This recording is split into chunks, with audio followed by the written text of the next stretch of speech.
Good evening friends and my dear students, welcome to our channel. मैं राजेंद्र मंडलोई आपका हमारे channel पर फिर से बहुत बहुत स्वागत करता हूं। हमारे चैनल के माध्यम से क्लास 12th की टेक्स्ट बुक को हम कवर कर रहे हैं और आज का हमारा टॉपिक है lesson number 7 in the country. अभी तक हमने लेसन नंबर 6 हमारे चैनल के माध्यम से कवर किए हैं। आपने यदि अभी तक उन वीडियोज़ को नहीं देखे हैं तो हमारे चैनल को सब्सक्राइब कर प्लेलिस्ट में आप उन वीडियोज़ को देख सकते हैं। प्लेलिस्ट में आपको ग्रामेटिकल पोर्शन के वीडियोज़ मिलेंगे, साथ में वर्कबुक के भी वीडियोज़ मिलेंगे क्लास 12th की। ठीक है दोस्तों, तो उम्मीद करता हूँ कि आप हमारे चैनल को सब्सक्राइब करेंगे तथा इसको शेयर भी करेंगे। चलिए आज के वीडियो की शुरुआत करते हैं। हमारा जो लेसन है मीन्स पोएम है इन द कंट्री।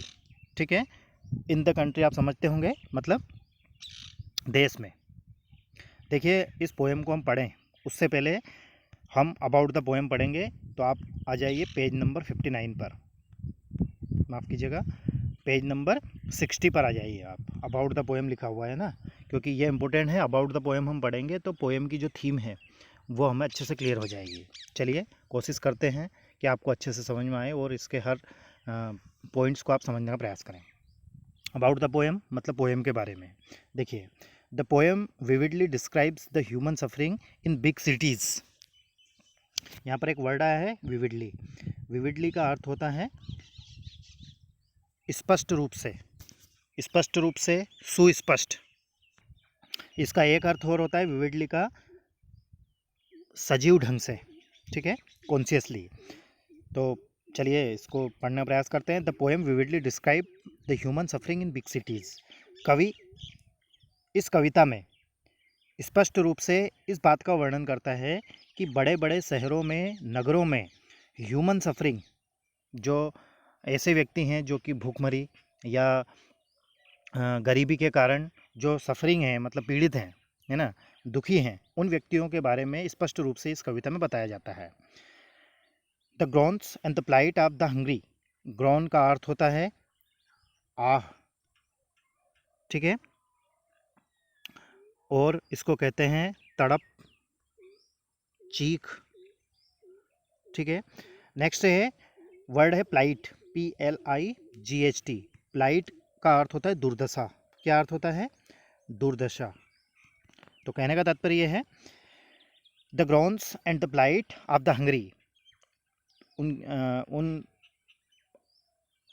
ऐसे व्यक्ति जो कि भूखे हैं, होमलेस हैं, जिनके पास घर नहीं है, जो दुखी हैं, उन व्यक्तियों की आह, उनकी चीख, उनकी तड़प और उनकी दुर्दशा। कौन से व्यक्तियों की? जो घर पर नहीं है, या माफ़ कीजिएगा जिनके पास घर नहीं है, जो दुखी हैं या ज़रूरतमंद हैं। Reach the eyes and year of the poet. ऐसे व्यक्तियों की आह, उनकी दुर्दशा कवि को दिखाई देती है और कवि के कानों तक पहुंचती है। ठीक है, the poet wants to help his fellow human beings. कवि इस प्रकार के व्यक्तियों की मदद करना चाहता है। But his own poverty does not let him to do so. परंतु उसकी स्वयं की गरीबी उसे ऐसा करने से रोकती है, मतलब वो गरीबी के कारण उनकी मदद नहीं कर पाता है। The sensitive poet thus wishes to flee to some desolate place where he would not encounter such sufferings. देखो, सेंसिटिव का अर्थ होता है संवेदनशील। ठीक है, और एक और वर्ड आया है डिसोलेट, तो इसका जो अर्थ होता है वो होता है सुनसान। क्या अर्थ होता है? सुनसान।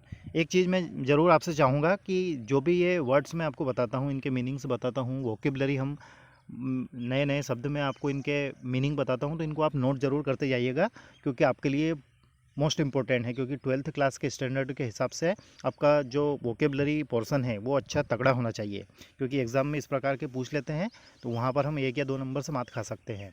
तो उम्मीद करता हूँ कि आप इनको नोट ज़रूर करेंगे। ठीक है, तो चलिए। द सेंसिटिव पोएट, सेंसिटिव मतलब संवेदन होता है, संवेदनशील होता है। डिसोलेट का अर्थ होता है सुनसान जगह जहाँ पर कोई रहता नहीं हो, आता जाता नहीं हो। फिर एक और वर्ड है इनकाउंटर। ठीक है, इनकाउंटर का ये शब्द आपने बहुत बार सुना होगा, तो मैं चाहूँगा कि इस पोएम को आप पढ़ें, उसके बाद में कमेंट्स करके मुझे इनकाउंटर शब्द का अर्थ ज़रूर बताएंगे। ठीक है, कि आपके हिसाब से इनकाउंटर का अर्थ क्या होना चाहिए, ये आपके लिए क्वेश्चन है। द संवेदनशील कवि विश करता है, इच्छा करता है कि वह यहाँ से भाग जाए। फ्ली, FLEE, फ्ली, फ्ली का अर्थ होता है भाग जाना। इसकी सेकंड फॉर्म होती है FLED, फ्लीड। थर्ड फॉर्म होती है FLED। ठीक है, मतलब सेकंड और थर्ड फॉर्म एक जैसी होती है, और फर्स्ट फॉर्म इसकी होती है फ्ली। फ्ली मतलब भाग जाना। सेंसिटिव कवि इच्छा करता है या ऐसा चाहता है कि वह ऐसे स्थान पर चला जाए, डिसोलेट प्लेस मतलब सुनसान जगह पर चला जाए या भाग जाए, जहाँ उसे इस प्रकार के सफरिंग्स या इस प्रकार के भूखे या जिनकी दुर्दशा अच्छी नहीं हो, है ना, ऐसे व्यक्तियों से उसका मिलाप ना हो या उसकी भिड़ंत ना हो, आकस्मिक भिड़ंत ना हो। ठीक है दोस्तों, तो चलिए कविता को पढ़ने का प्रयास करते हैं। उम्मीद करता हूँ कि आप इसकी थीम तो समझ ही गए होंगे। चलिए, यहाँ पर आपको एक चित्र दिखाई दे रहा है। इस चित्र में एक व्यक्ति खड़ा है, तो इसने ये दोनों हाथों से डायरेक्शन दे रहा है। एक हाथ जो उसका है वो हमें ये बताता है कि एक तरफ जंगल है और दूसरी तरफ है शहरीकरण। ठीक है, ये इसको वुड कहा गया है, WOOD, और इसको ये बिग सिटीज़ हैं। क्या है? बिग सिटीज़ है, जहाँ पर शहरीकरण है ना।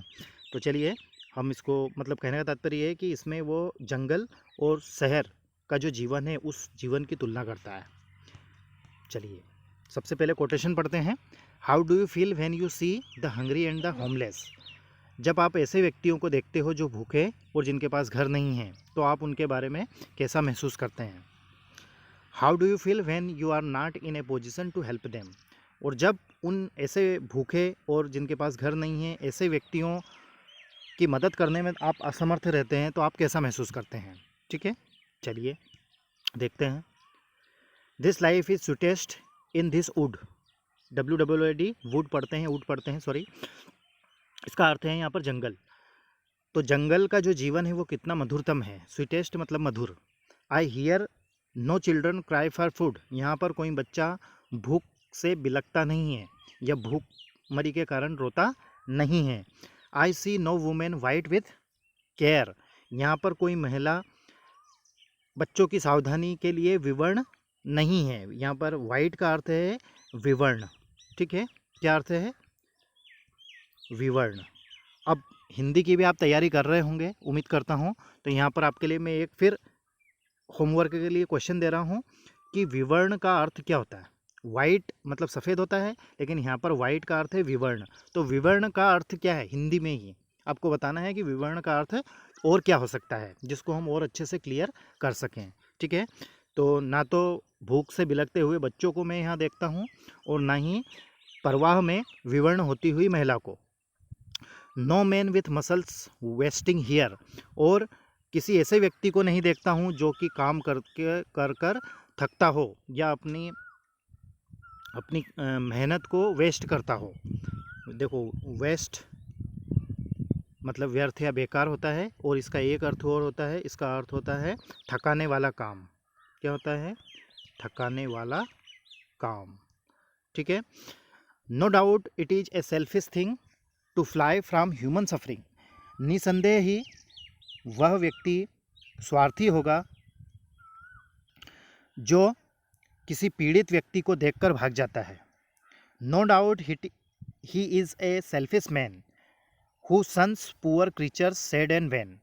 निसंदेह ही वह व्यक्ति स्वार्थी होगा या है जो कि ऐसे प्राणियों को टालता है या उनसे दूर भागने की का प्रयास करता है जो कि दुखी हैं और कमज़ोर हैं, है ना, और दिखने में काफ़ी कमज़ोर हैं। तो यहाँ पर देखिए WAN, वैन पर एक नंबर डला हुआ है। इसका अर्थ होता है लुकिंग पेल एंड वीक। पेल मतलब पीला, दिखने में पीला, जिसके चेहरे का रंग उड़ गया हो, और वीक मतलब कमज़ोर। फिर यहाँ पर एक और नया वर्ड आया है SHUN, सन। इसका अर्थ होता है टालना। क्या अर्थ होता है? टालना। ठीक है, but TISS A based life to face. यहाँ पर फिर एक नया वर्ड आया है लिटरेरी टर्म्स वाला, टिस। तो इसका जो हम फुल फॉर्म देखेंगे तो ये है इट वाज। क्या लिखा है? इट वाज या फिर इट इज़। ठीक है दोस्तों, तो यहाँ पर इसका जो अर्थ होगा वो होगा इट इज़, टेंस के हिसाब से। But it is average life to face, परंतु इस प्रकार का जीवन भी घृणित है, बहुत बुरा है। व्रेज्ड पर 2 नंबर डाला हुआ है, एक्सट्रीमली बैड या अनप्लीजेंट, तो इसका अर्थ होता है घृणित, ठीक है, या फिर बहुत बुरा। तो किस प्रकार का जीवन बहुत बुरा है? किसी पीड़ित व्यक्ति या दुख भरे व्यक्ति से भाग जाना, है ना, उसको देखकर भाग जाना, उसकी मदद ना कर कर भाग जाना। नेक्स्ट पेज पर देखेंगे, हंगर इज ऑलमोस्ट एवरीवेयर, भूखमरी चारों तरफ है, हर तरफ है। Cursed with hands that empty when the heart is full to help all man. वो क्या कह रहा है कि ऐसे व्यक्तियों को मैं अभिशाप रूपी हाथ कहूँगा जो खाली हैं। कब खाली हैं? जब हृदय उनकी मदद करने के लिए आतुर है और हाथ मदद करने के लिए खाली है। मतलब अंदर से तो हमारी इच्छा ऐसी होती है कि बेचारा गरीब व्यक्ति है, उसकी मदद करना चाहिए, लेकिन हमारे हाथों में उस प्रकार की चीज़ें हम उसको देना नहीं चाहते या उसकी मदद नहीं करना चाहते। तो यदि हमारा हृदय कह रहा है कि हमें गरीबों की या असहाय व्यक्तियों की मदद करनी चाहिए, लेकिन हमारे हाथों में कुछ नहीं है, मतलब हम सोचते हैं कि उसकी मदद करनी चाहिए, लेकिन यदि हम उसकी मदद नहीं करते हैं तो उन हाथों को मैं अभिशाप रूपी मानता हूँ। Can I admire the statue great when living man starve at its fate. क्या मैं ऐसे स्टैचू ईश्वर मान सकते हैं या कोई व्यक्ति विशेष मान सकते हैं जिसकी मैं प्रशंसा कर सकता हूँ? एडमायर का अर्थ होता है प्रशंसा करना। जिसके पैरों में लोग मर रहे हैं, भूखमरी के कारण मर रहे हैं। यहाँ पर एक वर्ड आया है स्टार्व। स्टार्व का अर्थ होता है भूख के कारण मरना। इस पर 3 नंबर डाला हुआ है, तो चलिए इसको डिटेल में पढ़ते हैं। ये कई बार एग्जाम में आ चुका है, तो आपको अच्छे से नोट करना है। To suffer or die because you do not have enough food or eat to food to eat, मतलब भूख से मरना, क्योंकि आपके पास खाने के लिए कुछ नहीं है, मतलब भूखमरी से मरना। तो क्या मैं इस प्रकार के स्टैचू या प्रतिमा की प्रशंसा कर सकता हूँ जिसके चरणों में व्यक्ति भूखमरी के कारण मर रहे हैं? Can I admire the parks green tree A roof for homeless miseries. क्या मैं किसी ऐसे हरे पेड़ की प्रशंसा कर सकता हूँ जो मिजरी, मतलब जिनके पास घर नहीं है, जिनकी दुर्दशा हो चुकी है ना, ऐसे व्यक्तियों को छत देता है। तो 2 चीज़ें उसने तुलना की है यहाँ पर। एक तो ऐसे व्यक्ति की तुलना की है जिसको महान कहा जाता है, जिसको धनी व्यक्ति कहा जाता है, लेकिन उसके पास जो लोग हैं वो भूखमरी के कारण मर रहे हैं। या फिर मैं कैसे ऐसे हरे पेड़ की प्रशंसा कर सकता हूँ जिसके पास घर नहीं है, ऐसे व्यक्तियों को छत देता है, ठीक है। When I can see few man in need, मैंने बहुत से ज़रूरतमंद व्यक्तियों को देखा है। I then have power to help by deed, मैं उस समय मेरे कर्मों द्वारा उनकी मदद करना चाहता हूँ। नॉर लॉस माई चीयरफुलनेस इन पिटी, और ना ही उनकी मदद करने में मेरी जो प्रसन्नता है वह कम होती है। ये यहाँ पर एक फिर वर्ड आया है पीटी। पीटी का अर्थ होता है तरस खाना। क्या अर्थ होता है? तरस खाना।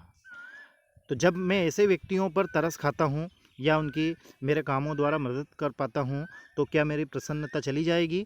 नहीं जाएगी। Which I must do in every city, और हर शहर में मुझे ऐसा करना चाहिए। For when I am in those great places I see thousands suffering faces, जब मैं फिर ऐसे बड़े स्थानों पर जाता हूँ तो फिर मैं हजारों पीड़ित या दुखी चेहरे वहाँ देखता हूँ। बिफोर मी स्टेयर्स ए वोल्फीज आइज, स्टेयर का अर्थ होता है घूरना। क्या अर्थ होता है? घूरना, है ना, टकटकी लगाकर देखना। वोल्फीज आइज, वोल्फ का अर्थ होता है भेड़िया। क्या अर्थ होता है? भेड़िया। आई मतलब आँखें, मतलब इस प्रकार की आँखें मुझे घूरती है जैसे कोई भेड़िया घूर रहा हो, क्रूर आँखें। Behind me creeps a groan or sigh, और मेरे सामने या मेरे पीछे ऐसे व्यक्तियों को मैंने देखा है जो वहाँ से खसकते हुए, सरकते हुए, ऐसे व्यक्तियों की ग्रोन मतलब चीख, कराह सुनकर भागने वाले व्यक्तियों को भी मैंने देखा है। ठीक है दोस्तों, तो ये हमारी पोएम थी। देखिए, लिटरेरी टर्म्स में पोएम्स रहती है तो उनका भाव हमें समझ में आना चाहिए। बाकी वोकेबलरी आपकी अगर ठीक है तो आप एग्ज़ाम में अच्छे नंबर लेकर आएंगे। इस पोएम को W.H. डेविस ने लिखा है। तो तो ये भी आपको याद होना चाहिए। W.S. डेविड ने कौन सी पोएम लिखी है, तो इन द कंट्री को लिखा है। ठीक है दोस्तों, आपको हमारा ये वीडियो कैसा लगा कमेंट्स करके ज़रूर बताएं। एक चीज़ मैं आपसे ज़रूर अब पूछूंगा, क्योंकि अभी तक हमने लेसन नंबर 7 तक कंप्लीट कर लिया है, और आपकी जो टर्मिनल एग्ज़ाम होगी, उस टर्मिनल एग्ज़ाम का अर्थ ये है आपकी त्रैमासिक परीक्षा, उस त्रैमासिक परीक्षा तक लेसन नंबर 7 तक ही पूछा जाएगा। तो यहाँ तक हमने लेसन हमारे कंप्लीट कर लिए हैं, टेक्स्ट बुक कंप्लीट कर ली है। अब आप मुझे खुद कमेंट्स करके बताएं कि क्या हम ऐसे लेसन्स ही आगे बढ़ाते रहें, या ग्रामेटिकल पोर्शन स्टार्ट करें, या आपकी कोई और इच्छा है कोई सा टॉपिक पढ़ने की, तो आप मुझे कमेंट्स करके बता सकते हैं। तो हम उस हिसाब से फिर आगे आपका सिलेबस कवर करने का प्रयास करेंगे। हमारे इन वीडियोज़ को शेयर ज़रूर कीजिएगा, ताकि अन्य स्टूडेंट्स भी इसका फ़ायदा ले सकें। Thank you very much for watching. Stay home, stay safe and take care of your self.